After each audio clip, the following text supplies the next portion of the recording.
I knew a girl who was once here as a patient. Do you know what happened to her? Could be dead.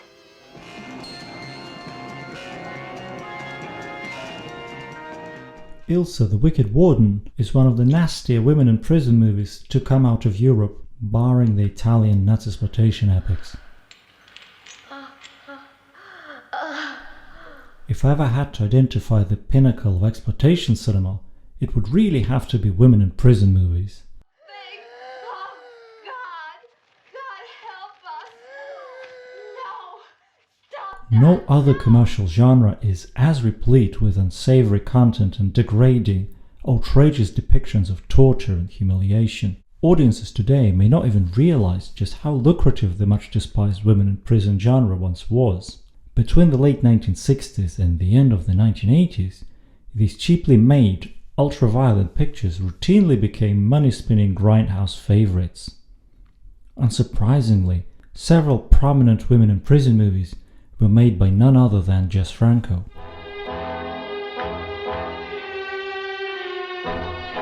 Today we're getting into Ilsa the Wicked Warden, considered by some to be the fourth entry into the notorious exploitation film series starring Diane Thorne.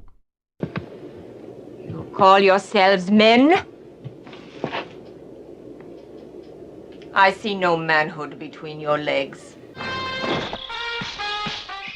Beatings, torture and cruelty get their fair share of screen time in Ilsa the Wicked Warden, culminating in a frenzied orgy of flesh-tearing vengeance.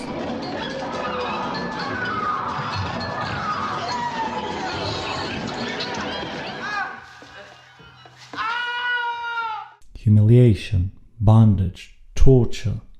A new patient arrives at the Las Palomas clinic, run by Ilsa, a sadistic redhead who enforces discipline with a whip and subjects her helpless patients to some truly horrific procedures. Abby Phillips goes undercover, posing as a new patient in the psychiatric hospital for women with criminal tendencies.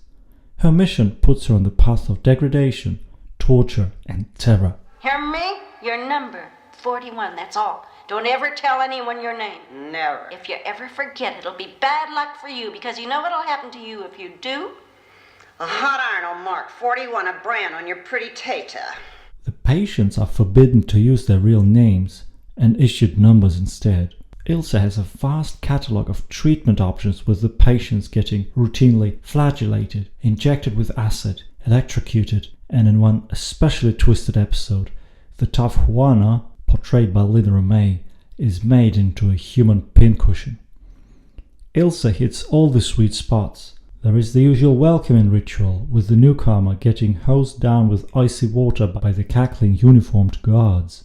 True to the genre, Jess Franco stages two extended group shower scenes, the second one of which predictably culminating in a catfight between Abby and Juana. Ilsa the Wicked Warden is quite different in style from the three Diane Thorne films made in Canada.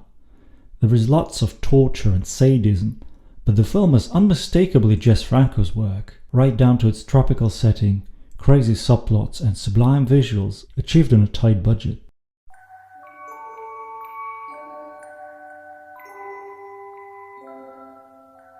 Ilsa the Wicked Warden wasn't Franco's first foray into the smutty world of women in prison movies. He may even be considered the godfather of the modern European women in prison film. Franco's picture 99 Women hit American theaters several months before Love Camp 7 in 1969 and made a tidy profit. And now,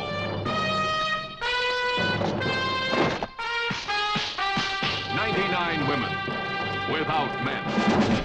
Franco would return to the genre numerous times throughout the 1970s and the 1980s, most notably with Barbed Wire Dolls, starring Lina Romay, which proved a solid money earner for producer Dietrich. The 1980s, when the genre was in vogue in the States, with movies like Caged Heat doing great business at the box office, saw Franco revisiting the well-trodden cliches of humiliation, incarceration and violence in the little-discussed Fury in the Tropics.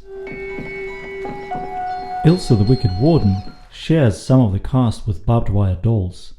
Eric Falk makes a comeback playing another sadistic guard. This time around, he gets to keep his shirt on. Peggy Markov is right at home playing patient number 14, another unhinged character in an already deranged film. What's your name? 14. You can call me by my pet name, number 7. It's our secret.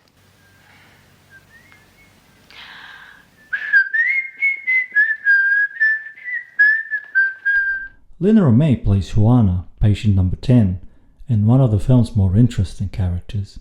By the time Lina Romay stepped in front of Franco's camera for Ilsa the Wicked Warden, she had already appeared in nearly 30 of his films. At its core, Ilsa the Wicked Warden is a story of deceptive appearances and power play. Avelina Garcia in reality is Abby Phillips, an undercover journalist trying to locate her missing sister. Lina Romay's character enjoys a special relationship with Ilsa and is paid in cigarettes for snitching on her cellmates. Any information? More news than ever. But first, I have a question. Pablo, Ilsa's right-hand man, has a side hustle selling film loops of the atrocities taking place at the clinic. In Ilsa the Wicked Warden, Diane Thorne embodies without doubt the most voluptuous sadistic warden in any Franco film. Decked out in uniform that tightly hugs her already spectacular chest, and sporting leather driving gloves, donning a beret and often seen brandishing a whip, Ilsa must have stepped straight out of a special interest comic book. At last, my child. I was afraid that the god had overdone it. What happened? Why? Thorne's campy delivery of rubbish lines is further enhanced by the slipshod dubbing. I wonder if you are 100% sincere with us. I do know that we shall succeed. Most audiences would immediately associate Diane Thorne with the character of Ilsa, a sadistic uniformed blonde camp commandant in the infamous Ilsa She-Wolf of the SS. In Ilsa the Wicked Warden, Thorne essentially portrays a variation on that character, this time transplanted into some unspecified tropical region.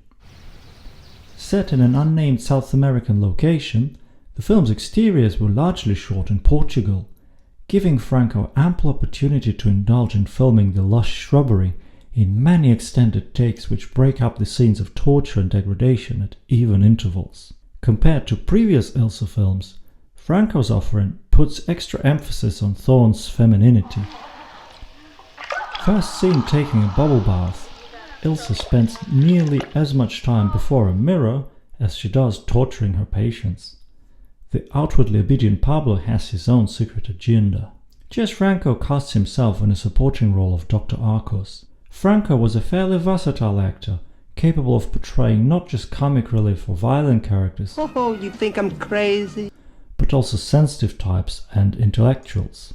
In Ilsa the Wicked Warden, Franco is on the side of the angels, portraying a conscientious medic who agrees to smuggle Abby Phillips into the clinic. I want you to commit me as one of your patients. But you're mad, I would never do that. Yes, you will, or I'll shoot you, understand? Why in the world would you want to go there?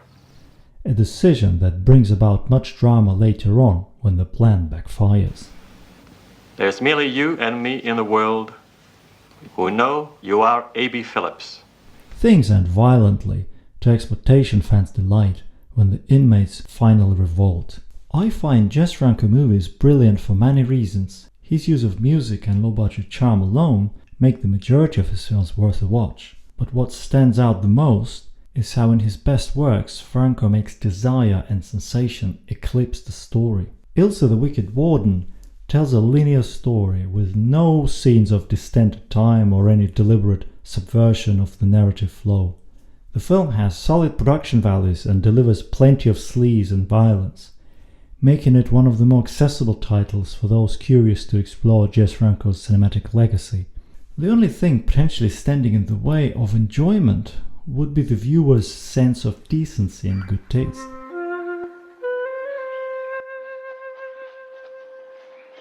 A remote and semi-abandoned correctional facility where inmates are subjected to psychological abuse and sadistic torture is the main setting of Jess Franco's threadbare and borderline surreal women in prison epic, Barbed Wire Dolls.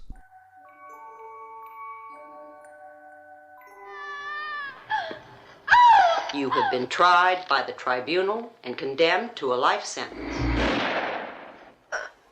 The first 3 minutes of Barbed Wire Dolls contain enough slurs, expletives and insults to turn off anyone but the most jaded fans of the women in prison genre. You won't starve to death. I'll whip you to death first. After we've been introduced to the decaying fortress, guards armed with machine guns patrolling its battlements, the action switches to a scene of verbal humiliation inside one of the cells. Nestor, the big brutish guard, played by Dietrich regular Eric Falk, is first seen treating a desperate prisoner like a dog. You dog! Have a little pity, senor. Back, dog! A stern-faced, monocled woman and a tormented-looking man look on through the bars. Brandishing a stick and spouting insults, Nestor's obviously enjoying the prisoner's pleading, cries and lamentations. Following this exaggerated spectacle of cruelty, we are treated to several lengthy, disjointed shots of the trees along the coastline set to rhythmic, oppressive music. The camera moves are particularly clumsy, with framing ranging from approximative to downright awful. Franco dedicates an absurd amount of screen time to detailing the rundown fortress and its overgrown surroundings.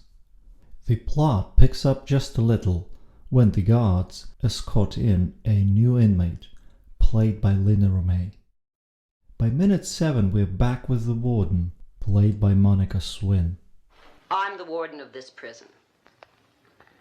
You are lucky to have been put in my care.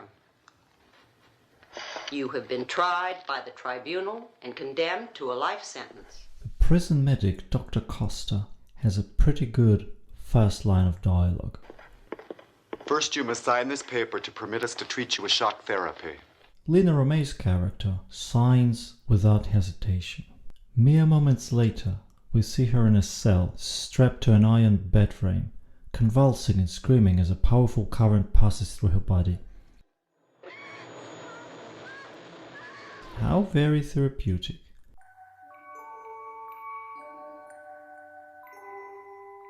The film's scarce budget becomes especially evident here, as at one point Franco's camera overshoots its mark, revealing the edge of the partially built set. Whatever nastiness Barbed Wire Dolls attempts to generate, more often than not, ends up diluted thanks to the silly English language dub and terrible staging. Yes, but you forget about the liberal writers and politicians, leftists. No, you forget them. They can write their stories. Who believes those journalists? The power of law is ours. But we could lose it very quickly, huh? In the finest Franco fashion, the mood keeps oscillating between the dark, the cheesy and the mind-boggling. The island's governor is yet another one in the long tradition of kinky men seen in Franco movies. Less than 15 minutes into the film, with the main players introduced, the sleaze factor is already pretty high, with some very unsavory goings-on sanctioned by the governor and set to absurdly cheerful music. Okay, she's all yours. At your service. Franco shoots the action in the governor's private quarters through the mirror, changing the angle constantly throughout the scene. One gets the feeling that he's just been parachuted into the room that very instant and has no clear idea what to focus his restless lens on. The following day, the governor pays the warden a visit. It turns out that one of the inmates has succeeded in sending a note to him, accusing the warden of torturing the prisoners. We thus learn that the governor, the doctor and the warden are in it together. The rudimentary plot of Barbed Wire Dolls won't advance much beyond this basic premise, with the majority of the screen time dedicated to minute particulars of interrogations and torture scenes. Paul Muller turns in a pretty good performance as Dr. Costa in Barbed Wire Dolls.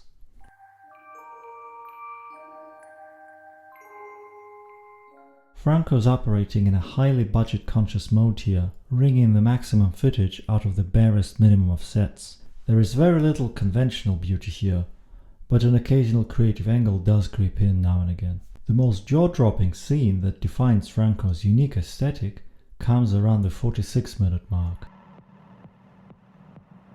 Lina Romay's character is writhing in bed, having a bad dream.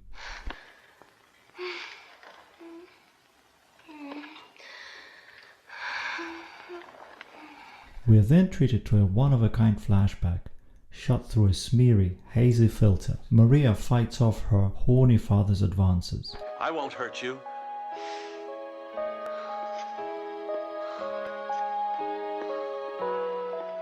As he grabs her by the hair, the scene suddenly goes into slow motion. Or does it? Lynn and Romain, Jess Franco, attempt to move slower, resulting in a bizarre spectacle, especially when they bump into the overhead lamp, which naturally starts swinging in real time. This scene alone is enough to make Barbed Wire Dolls essential viewing for the lovers of Eurotrash. The fact that Jess himself chose to act in this unbelievable scene further adds to its status as one of the craziest moments in a career filled with weirdness, odd choices and accidental greatness. At around 80 minutes, Barbed Wire Dolls is unbearably slow and repetitive. Its numerous technical failings, coupled with a lazy and thin screenplay, make it a tough film to defend. Yet the fact remains that grindhouse audiences of the day lapped up Barbed Wire Dolls, as they did the majority of women in prison films. The film's commercial success led to Franco shooting numerous variations on it in the years immediately following its release.